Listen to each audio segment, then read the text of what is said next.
resellers. Welcome to episode 241 of eBay the Right Way. Today's date is October 29th, 2025. My guest is Mary in Ohio. No announcements today, so we will jump right in. Hey, everybody, and welcome back.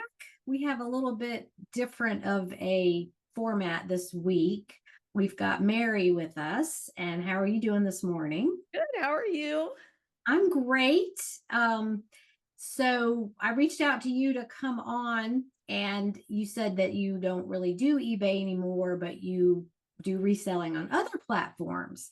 And that's still useful information. So we're going to dive in and talk about your whole journey from eBay to other platforms and all the things that you do. And you had a reseller meetup a couple weeks ago, Yes. and we can talk about that. So you have a lot of information. So first thing is, where are you? I am in Plain City, Ohio. Okay, Ohio. Hmm? Okay, are you Eastern time? Yes, I'm Eastern time. Yes. Okay. I guess I had on my calendar that you were Central time, so I was ready an hour earlier, Oh, thinking that you were Central time. But anyway, here we are. Okay, and when did you start reselling in general?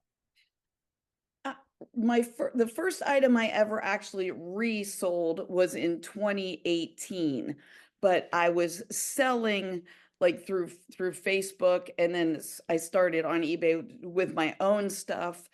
I'd say 2012. Yes, so I guess 13 Oh, years selling, but then seven years reselling.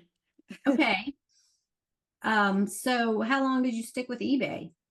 I was on eBay until about 2021 or 2022. Okay. And we'll have to dive into what made you move on to other sites. Okay. Well, I am around that time I was already starting to sell on Mercari, and then I wound up just having a little bit more fun on there at the time. This might be a really lame reason. But eBay added so many item specifics, and I do work a full-time work for someone else job. And for me to be ambitious enough to do it after work and on my lunch break, it really had to be fun.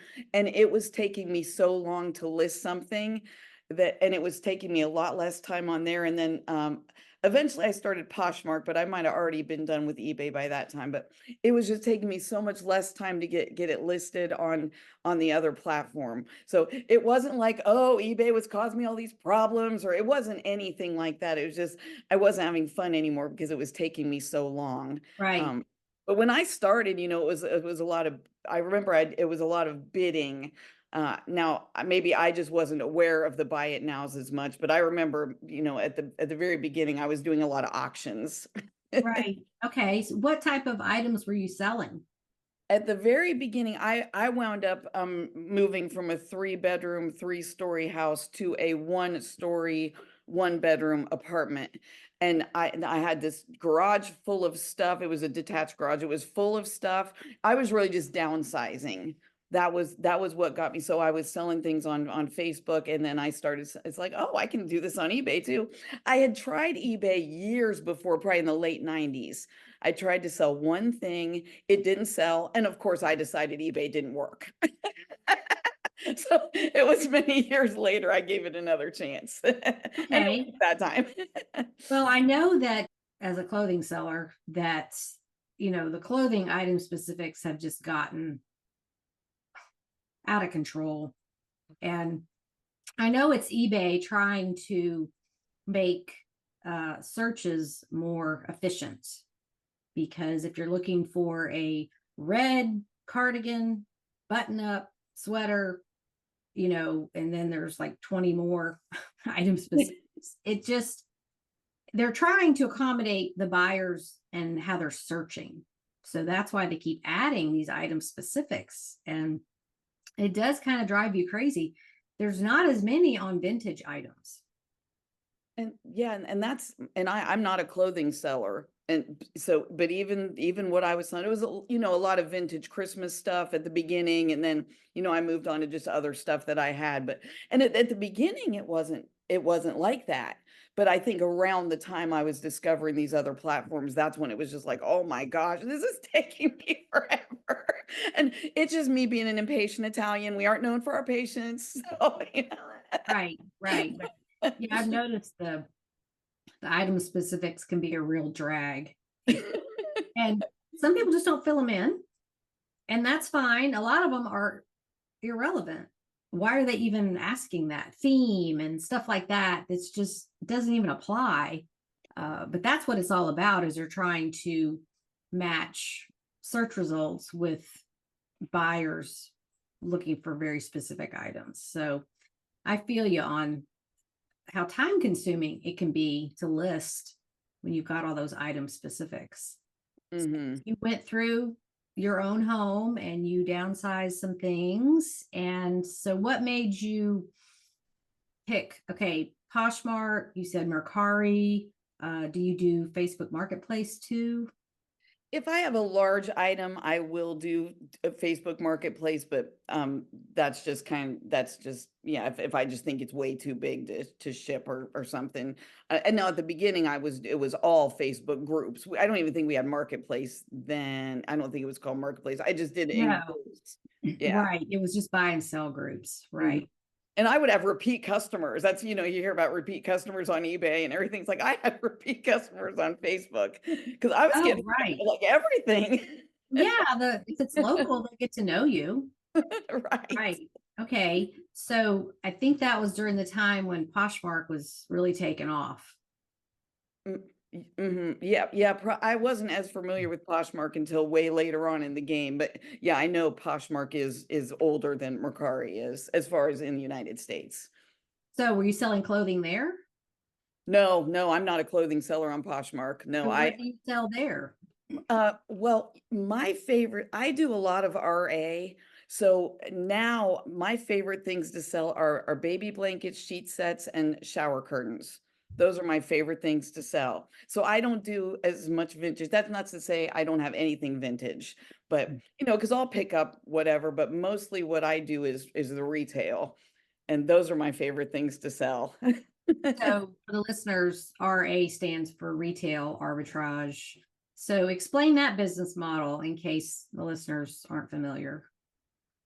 Basically, I'm just going into different retail stores and picking up, you know, just like what they're doing at maybe a garage sale or a thrift store, and it's just all brand new items. So I don't have to worry about checking for stains. Or now that's not to say every now and then one might slip through. I did send a brand new blanket to somebody once, and there was absolutely no way for me to know that there was a hole in it. Just it happened during production, but it was very smooth. She sent, that was on Mercari. She sent it back, and then she actually ordered another one that I had, and that one was fine. So that's another nice thing. You can do multiples. So if I sell something, then I just copy and paste. Once I sell it, I can just copy and paste my next listing. If you know, if I have several of the same item. Now on Poshmark, you can actually mark it as multiples, but on Mercari you can't. And I'm just more used to Mercari. You know, I've been doing Mercari longer, so on Poshmark I just do one at a time. Okay, so yeah, there are benefits to the retail arbitrage. So do you do like TJ Maxx and Marshalls, and what stores do you hit? TJ Maxx and Ross are like, Ross is my favorite. And I do TJ Maxx and then Burlington and Ross. But you know, and then I've done some online. I mean, I've done some online at Hallmark. You know, I've done some Hallmark. Oh, Yeah, Hallmark is that's a little bit tougher, you know, if you get clearance and something maybe that somebody else didn't have in their area as much of. So, you know, I'm open to anywhere, but my regular places are, yeah, like Ross. And I'm old enough that I get the senior discount on Tuesdays at Ross. there you go. Ross Tuesday is Ross Day. Work the system. Well, do you ever do grocery stores for, you know, like non-grocery items, just non-perishables? I saw on at least one of your lessons where you had done really well with that. And I have looked, I don't think I've ever actually found anything at the grocery store, because just like you were alluding to, Poshmark and Mercari, you can't sell food on those like you can on eBay. Although I did, when I was still selling on eBay, I did sell a box of, or boxes of the Monster cereals. Oh, okay. Well, I was more referring to clearance items like health and beauty, hair color, um, those types of items, because at the grocery stores I go to, you still get the senior discount if you get the clearance items. So Oh, that might be, but sometimes it's like vitamins and protein powders, and the expiration is just too close. So you got to be careful with stuff with expirations. And sometimes that's why they're clearancing them, is because they're about to expire. So great if you want to use it yourself, but if you're, spending money on a big container of protein powder that expires in 2 weeks, that's a little bit risky for me.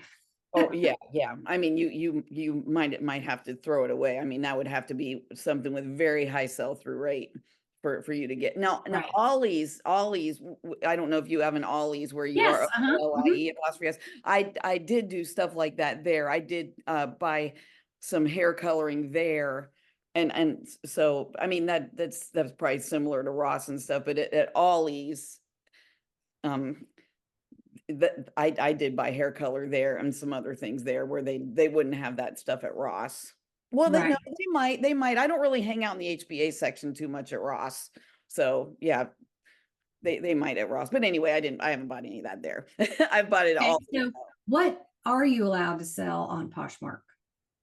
Pretty much everything else. Now you can't sell fragrance. Now, I don't know if that's going to change because they just moved from priority packaging to ground advantage. And Mhm. ground advantage is ground, so you should be able to sell perfume there. But with priority, since it all went air, we could not sell perfume, the uh flammable. I Right. we Hazmat stuff. Right. Yes, yes. We could not sell that where I can on Mercari.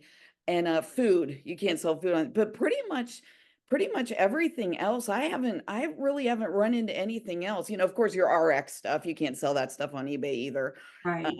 but yeah, pretty much everything else. Now the electronic items on Poshmark, even when it was priority, they would send you a ground advantage label. So that the electronic, but otherwise you sold it the same way. You just couldn't use your priority packaging. And Okay. And so on Poshmark, is the shipping already figured out for you? yes, it's very easy. Anything up to 5 pounds, they send you the label. And as long as it weighs less than 5 pounds. Now, if somebody bundles something and it weighs more than 5 pounds, then you are responsible for upgrading your label and paying the additional. So if it's 6 pounds, you have to pay an additional $4.50. Now they've already paid well, now it's six something. I can't remember exactly how much it is, but now, but beyond that, like I'd pay $4.50. And then now I don't know if those charts will change a little bit now that it's a ground advantage instead of priority, but for now, up to 10 pounds, but you can't ship you can't ship over 10 pounds. Then you have to break up the bundle. You Okay. have to have your buyer break up the bundle.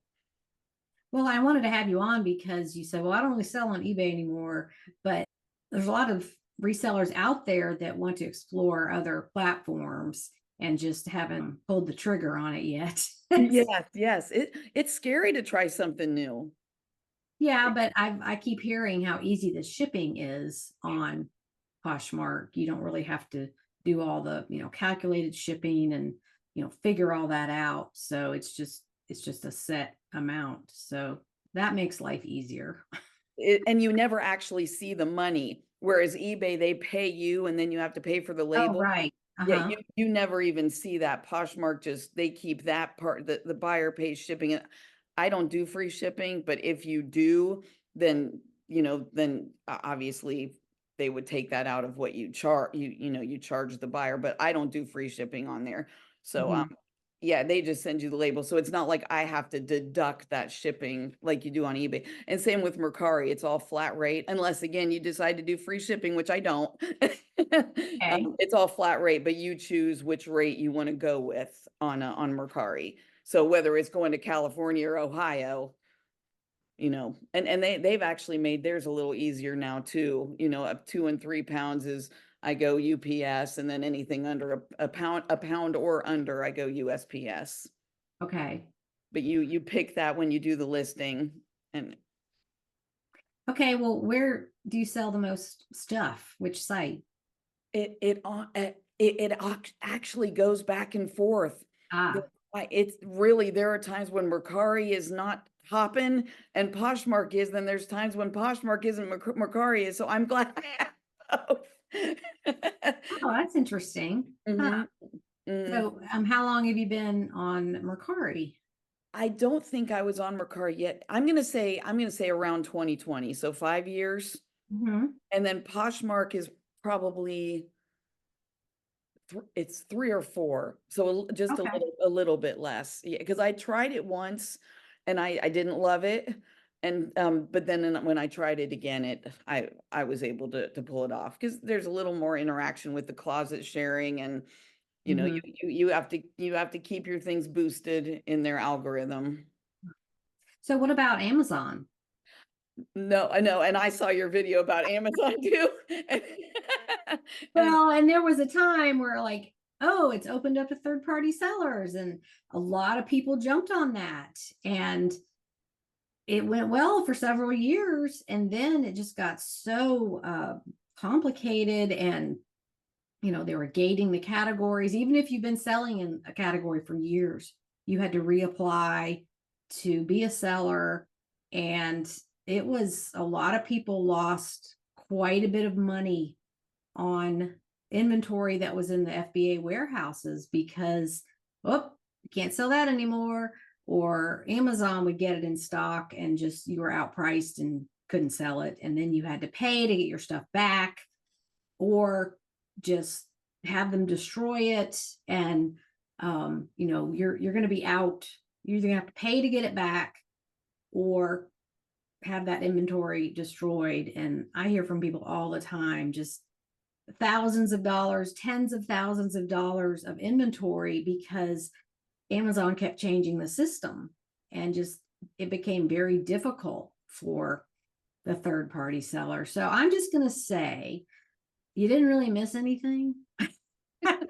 didn't sound like it. While it was lucrative for several years, a lot of us got bit at the end. I remember your coffee story. Yeah. It was all kinds of things like that. And I was selling a lot of groceries, and with groceries you have maybe a 6-month expiration. So it was really hard to find that hot item. A lot of them were local products. And if you lived in a test market city, that's great. It still is, because you may have products the rest of the country's not seeing.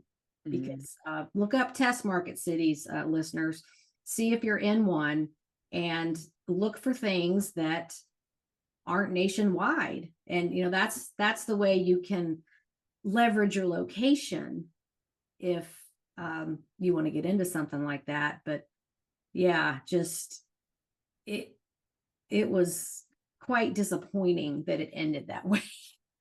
Yeah, that's well, especially after you were successful with it, and you grow accustomed to counting on that being a part of your quote unquote paycheck, Well, I think with reselling, we just have to understand things are going to change. The rules are going to change, and it's how quickly can you adapt to the new way, or do you want to, or like you go to a different site? Mhm. There's more than one way to sell a thing online, right? That's right. There are so many options now, and people kill it on Amazon. But yeah, that's just me not wanting to go there. I see the returns, and I see it's just seems like a little bit more hassle, especially with the gating and everything. It seems Yeah. more. And as far as people kill it on Amazon, Amazon takes a lot more financial investment up front. Pickers that listen to this podcast that, go around and pay $1 for things, or like you doing the retail arbitrage that really watch your investment.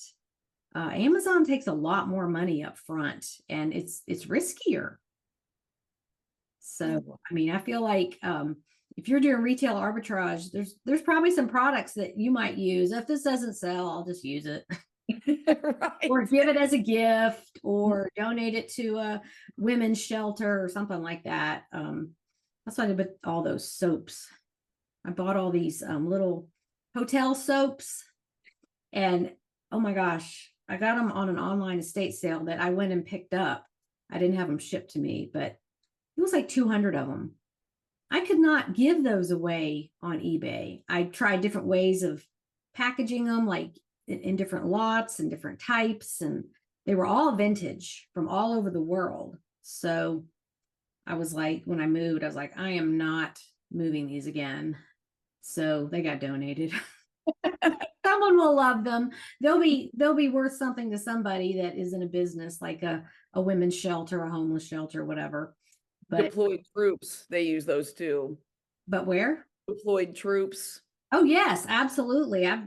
I used to sell them all the time, and I don't know what, maybe the lots were too big and too heavy, and I repackaged them and did, flat rate shipping, and they use them at the festivals like Burning Man and Coachella. It's like currency. They trade the soaps and mission trips, and a lot of mission trips to different countries, and there's a lot of uses for those little soaps, and they're becoming a thing of the past because hotels are using the dispensers now.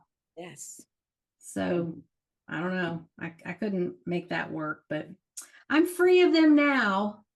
I'm not going to buy those again. And I remember when you were selling those a lot, and it's funny because I have a lot listed right now, and it's not moving. I've sent offers, so yeah, I don't have as many as you have. It might have been they were too old. Uh, I picked a few for myself, like Jergens and cashmere bouquet, just because my grandmother used it, and I just saved one so I could smell it, But the ones that did move in the past were Neutrogena or Paul Mitchell, the little shampoos and soaps. So maybe it had to do with the brand name. I don't know, but just didn't work for me anymore. So I gave up on that, but we really got a topic there. So you went to a reseller meetup a couple of weeks ago. Do you want to talk about that? Yes. I'm part of a meetup YouTube channel called Mike Metco Meetups. My friend Mike and I met a year ago at a reseller meetup, and I met a bunch of people there. And so he decided to do a YouTube channel about meetups. I'm in Ohio and he's in New York.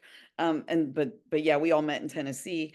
And so I saw his video and I'm like, wow, that would be really fun to help with. So I emailed him and I said, hey, let me know if you ever need any help. Next thing I know, I'm part of the channel. I'm running the Instagram and the Facebook page. Oh, So, I mean, it's great. So he goes to all the meetups. I've gone to a few, but I don't go to all of them. Well, some of the guys who actually run the Resellers Locker Room podcast on YouTube, they wanted to put together a meetup. And so they reached out to Mike and me. We got on kind of a three-way phone call and asked if we wanted to be part of it. And I'm like, well, sure. Now, I mean, Mike can speak for himself and I can speak for myself, but we both wanted to. They knew we'd want to be a part of it. So yeah, we planned this meetup in East Tennessee. And it was 2 weeks ago, and we had a blast. And we saw people that we had met at other meetups, but then also people that you're starting to see it at all of them. And so, because the only meetups I've ever been to have been in Tennessee. This is my third one. okay. Whereabouts was it? Like Gatlinburg, Pigeon Forge? This one was in Greenville, which I think that's an hour from Pigeon Forge. Don't quote me, but it's still out that way. It's Okay. East Tennessee. And then I went to one in Crossville, and I went to one in Nashville, and I met all these guys in Crossville, but then they were also in Nashville. So now we've seen each other, and got to be friends. But we put the goodie bags together.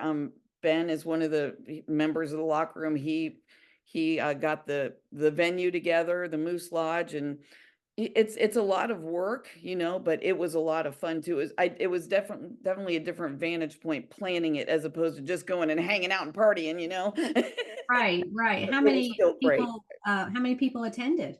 Well, we're estimating about 80, which was That's good a for great a first turnout. one. Mhm. Yeah. So did you have specific sessions or speakers, and like what'd you talk about, and what could people gain from attending that? Well, what I would say is mostly just networking and meeting people that actually care about that thing you sold. Where if you tell a random person, they just whatever. I mean, they might be happy the first 12 times you tell them about it, but then you realize they just don't care. Oh God, here comes Suzanne. She's gonna tell us all the stuff she sold now. Yeah, exactly. Yeah. I mean, yeah, you've been reselling way longer than I have. Everybody picks up their phone and pretends to be on a call. They want to talk to me. But all these people, they're excited. Right. Like I had 17 things to ship this morning, which is an absolute ton for me. And so Wow. I went to these guys in the messenger. I was like, that's my guys. So Well, and we are recording on the day after Columbus Day, so you had an extra day of no mail there, which yes. I love those piles because it's like, oh, I sold all this stuff. Well, yeah, it was over 3 days, but Right. but It who's was still a lot counting, for right? me. Right. It was still a lot for me. That's when you take a picture and put it on your Facebook. Oh, I had a great sales, but you don't put the part about it was over 3 days. That's right. So but yeah, just and learning. I mean, we did have a panel of people to answer questions, and all of these people were full-time. I can't remember one that isn't full-time, and some have very large YouTube channels, and so people were really able. They had been doing it for a long time. So that was a way to learn. Now, we didn't have sessions per se other than that Q&A session where everybody just, everybody asked the panel. Originally, I was on the panel and I was Oh, going to talk about Poshmark and Mercari, but then one of the guys, Bearded Picker, who is very knowledgeable with eBay and Amazon, he had gotten delayed, so he hadn't gotten there right in time. But when I saw him walk in, I'm like, you're you can take my spot. I'm gonna go sit down. So I went and sat down next to his wife. And so you can name drop. Who are these folks with the big YouTube channels that came? um well Bearded Picker was one of them. And then let's see, who else was on the panel? That's of course Consignment Chats was on the panel. Franklin Hill Ventures was on the panel. Do you want to send me those people and I'll put it in at the end? Maybe that would help get more people to your meetups. Yes. And for my selfish purposes, I would love to have any of them on the podcast. Sometimes I reach out to people and I don't get an answer, and I don't know if my inquiries go into their spam or they're just too busy. I mean, to take an hour from a big eBay business is a lot. So I respect that. I had some big names there. Yes.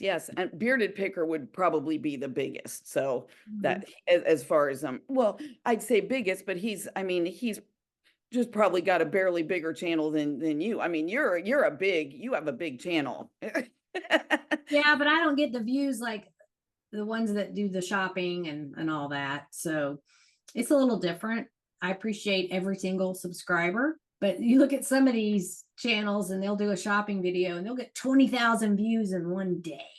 And I'm just like, wow, I'm just not cut out to do that. When I'm shopping, I'm just thinking about me, what I want to buy to flip. I'm not thinking about making it into a video. Yeah. And the teaching channels, I think those are tougher. See, that's what I watch, the teaching and the kind of the talking channels. I don't actually watch the picker channels because I'm working my day job, and that's just not a good look if I'm staying sitting there Oh staring. yeah, you're right. Exactly. So I And don't. there is so much on YouTube that is reselling focused. I personally love doing the $100 sales from the people in my Facebook group because I just focus on what's sold rather than what I think will sell. That's history. It happened. The proof is in the pudding, you know? And it's just like every every day I learn something new and I see something, oh, I got this for $2 at a garage sale and it sold for 300. And I just, that's what keeps us addicted is knowing something like that already sold. It's not just a haul. I mean, those have their place, but those Yeah, things haven't sold absolutely. yet.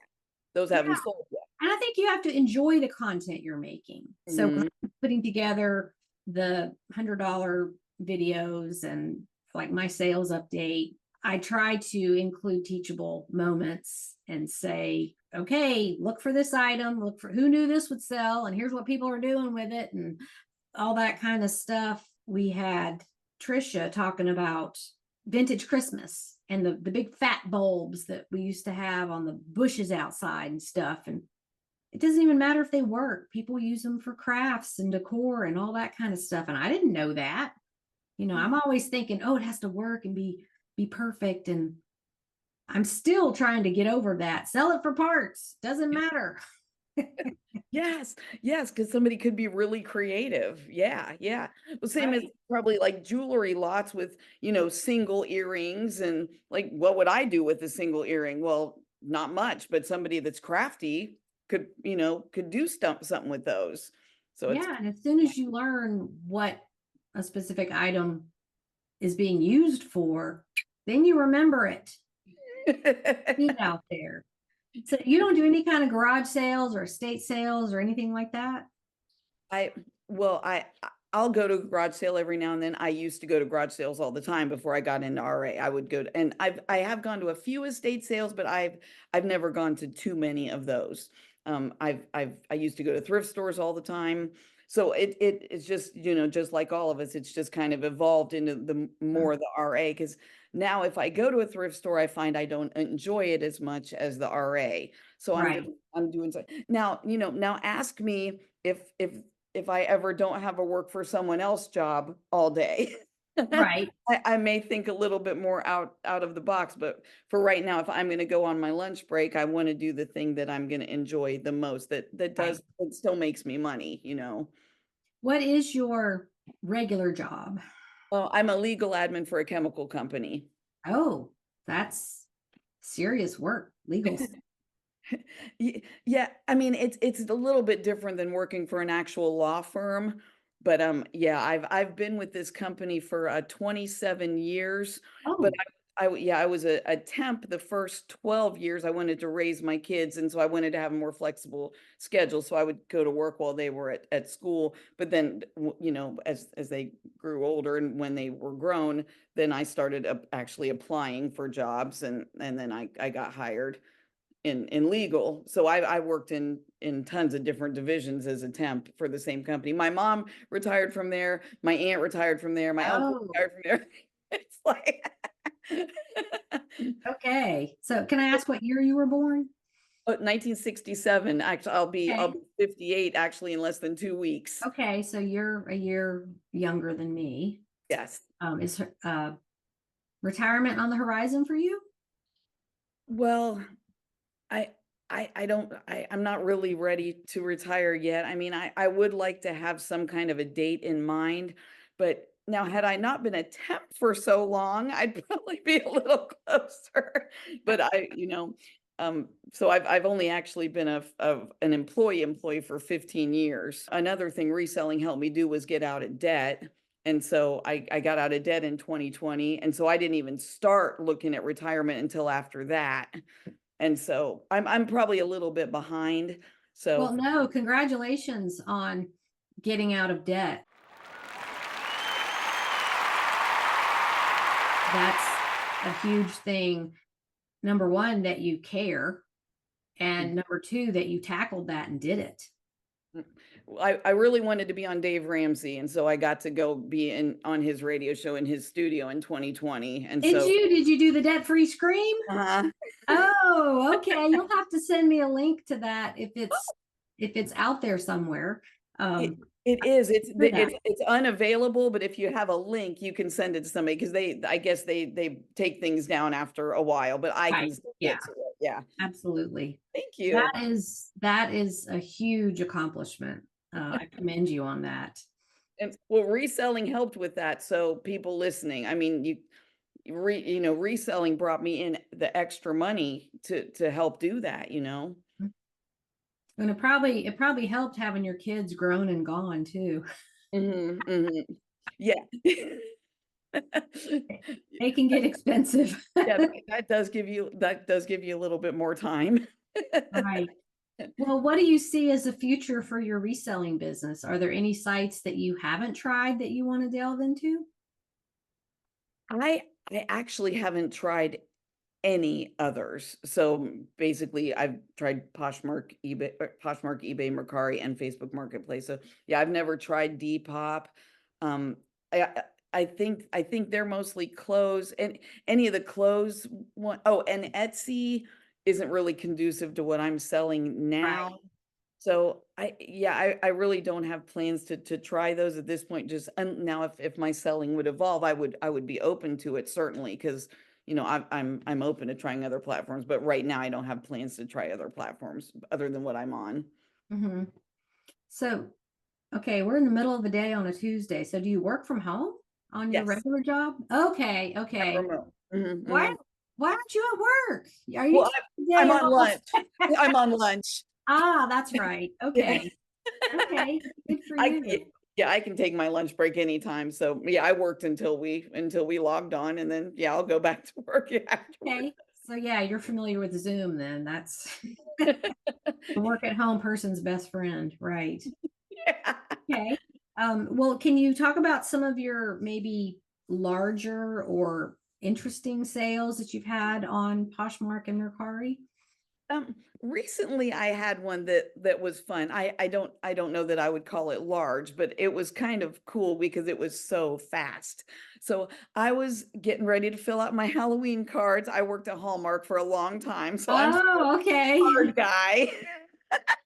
and and I put stickers always on the outside of the envelope. Well, I looked at my Halloween stickers and it's like, girl, you are not going to live as long enough to use all I mean, Right. I've only got so many Halloweens left, not to be morbid, but I've only got so many.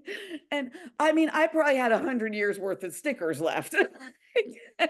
And so I had some vintage Peanuts and Scooby-Doo Oh, Halloween stickers yeah. that were from Hallmark, probably from when I worked there. And I thought, I've got enough stickers that are not sealed that are going to get me through. It's going to be fine.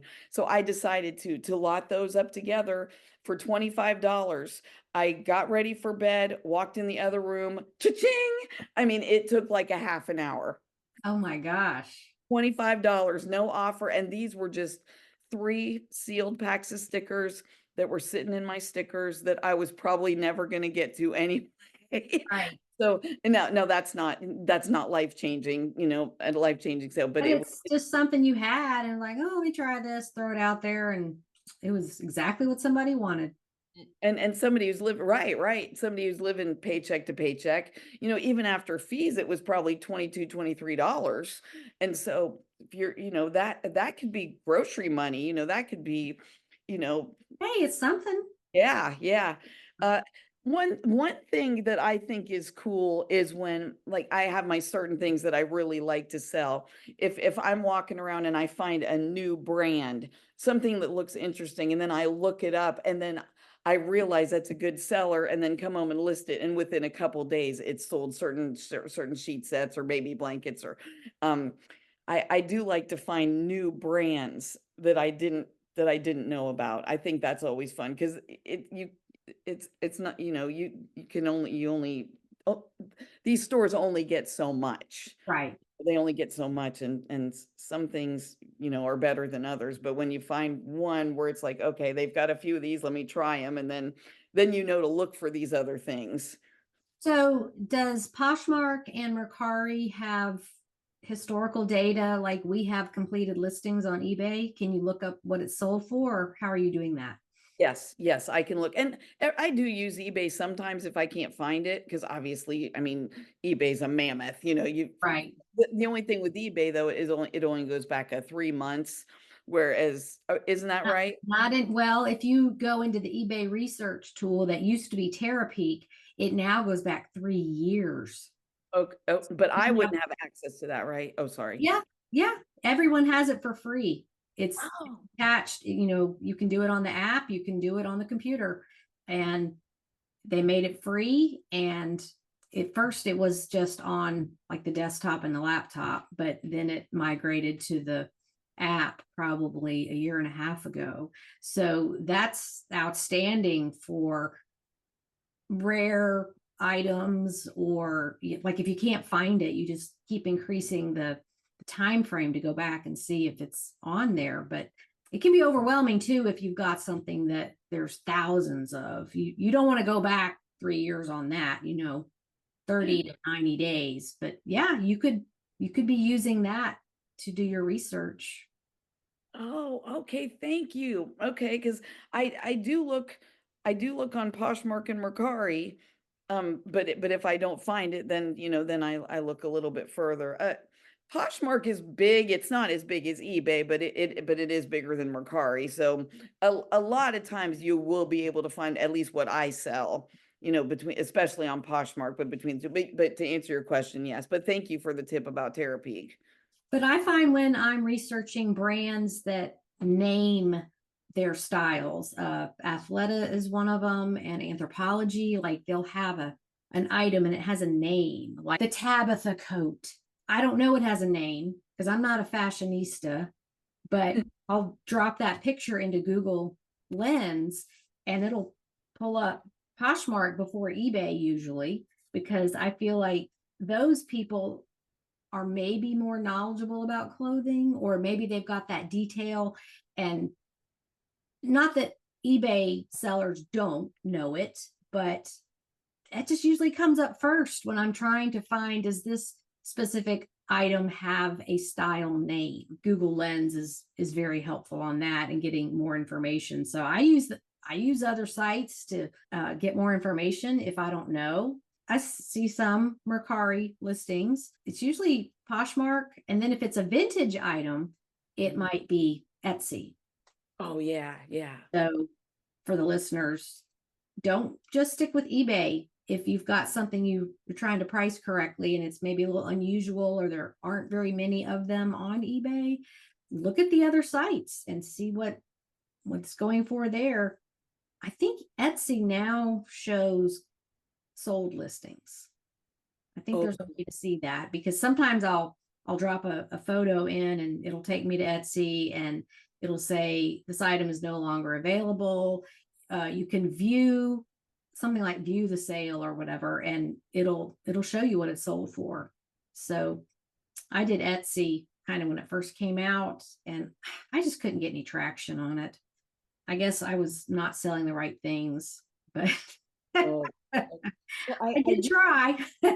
well, sure. Why not?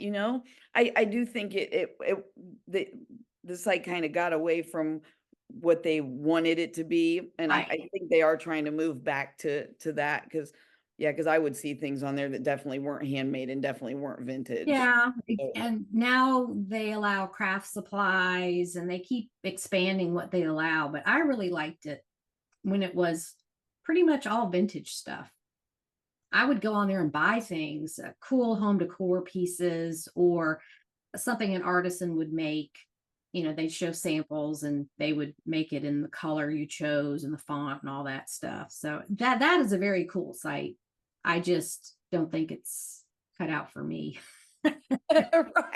right. And you can be a shopper without being a seller, for sure. Oh, Honestly. absolutely. Yeah, I shop the other sites. So, well, you have been very helpful with eBay alternatives and explaining why you kind of moved away from eBay, and maybe you'll come back to it one day when you're retired and you have more time. But I totally understand the time efficiency part, because everybody's roadblock is getting their items listed. Why do you think they have death piles? Because that's everybody's roadblock, and you can only do so much in a day. Mm-hmm. Yeah, I kind of envy that sometimes, because I never have a death pile. Like, I go by it and then I list it. I go by, but Right. it's because I can, I can list it so fast. Right, exactly. You can. Okay. Well, do you have any final words for the listeners? I did have a tip for new eBay people, since I did sell on there for years. My tip would be to weigh and measure your items. You can't just go by with what they recommend as far as Right. your dimensions, because I did get burnt with that when I was a new seller, I remember. So that would be my one tip for eBay sellers. It's a little bit different on the platforms I sell on, but but I know, there are a lot of eBay sellers that are just starting. So I just, Yeah, and shipping is the hardest thing for new people. Mhm. A lot of it's just fear that they're going to do it wrong, or they don't know how to do it. And once you have it figured out, it's okay. Everybody Yeah. listening that hasn't started yet, it's going to be okay. Millions of people have figured this out. You can too. Well, it was great to finally meet you after all this time. I commend what you're doing with the meetup group. So that would be open to anybody who wanted to come. Oh, absolutely. Yeah. And, Mike Metco meetups is the YouTube channel and the Facebook and Instagram. And yeah, please reach out to me if you have any questions about, well, anything I talked about, but about the meetups. We're already planning the next one for next September, the same weekend. So, yes. Oh, And I want to thank you so much for having me on. That was, really nice. I never thought I'd get the opportunity to be on this podcast. So that was exciting for me. So thank you very much. I really wonderful. Yeah, I'm trying to come at reselling from all angles. And, eBay isn't the only game in town. People want to know, what are their alternatives? What can they do in addition to, or maybe like you, instead of, for a while, until your life changes and you want to get back to it, if you ever do. Right. Oh, absolutely. It's there for me. Thanks again for coming on, and I wish you the best of luck in everything that you're doing. Thank you. You too. Okay, bye. Okay, and here is a list of some of the YouTubers and podcasters at the meetup Mary mentioned. The Reseller Locker Room podcast is who she did the meetup with. Rocky Top Picker, Beard King Picker, and Jefferson Flips. Others from the meetup are Bearded Picker, Rebel Reseller, who has been on the podcast, and she specializes in toys and plush and loveys. Consignment Chats, Franklin Hill Treasures, Tree Cat, Old School Flips, Jack's Treasures, Death Pile Picker, and Biscuit Butt. So check out those YouTubers and podcasters. Next week, my guest is Marla, who runs an eBay store for her employer as well as her own store when she has time. Her employer's specialty is high-end items from estates, and she has some excellent information to share. So make sure you tune in next week. Thank you all for supporting this podcast. It is one of my favorite parts of serving the eBay community, so thank you for the pleasure of serving you. I hope everyone has a great week. Keep listing. We are in the throes of fourth quarter, so once Halloween is behind us, things are really going to take off, and you want as many items listed as possible. Happy selling, everybody. Bye for now.